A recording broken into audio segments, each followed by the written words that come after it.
Hello, my name is Dr. Craig Childress. I'm a clinical psychologist in Pasadena, California.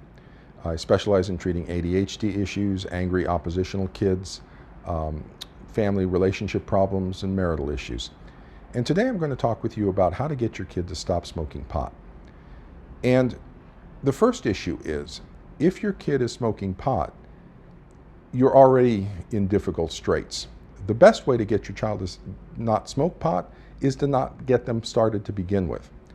And one of the key features about this is to ask the question, what should my child be doing instead? Okay?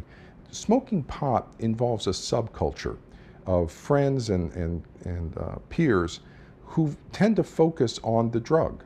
And the whole social group focuses on where to get the pot, when to smoke it, what they're going to do after or while they're smoking it. And it's a social group centered around use of the drug.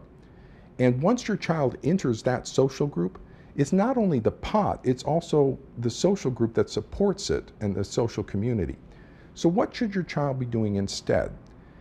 In that regard, I would offer that the child should be involved in other activities. The child should be involved in sports or in reading and enjoying school and academic success, or involved in archery or some clubs, organizations, Boy Scouts, Girl Scouts, something like that. The child needs an outlet and involvement in another area of life. And so before the child even starts going to drugs, we need to think about what our child is doing in a positive domain. How are they successfully entering life? Once the child has started to use pot, that also still becomes an issue. So if we're going to encourage them to stop smoking pot, what should they be doing instead? How do we help them develop a positive interest and a positive focus in life? The other feature about that is to look at the emotional and psychological reasons why the child may have started to begin with. There may be a lot of psychological distress or relationship stress within the family. And so healing any of those underlying causes that might be prompting the child to turn to drugs to self-medicate for emotional distress. In terms of actually dealing with the pot itself, you want to provide a clear communication to the child that that's not acceptable.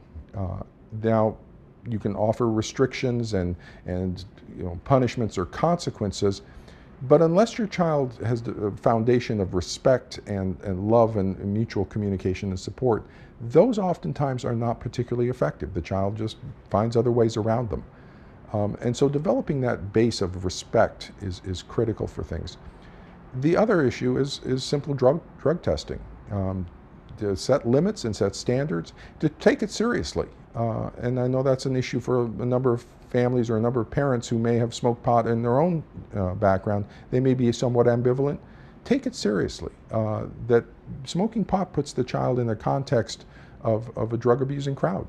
And so it's dangerous, particularly at that age and particularly with their level of judgment.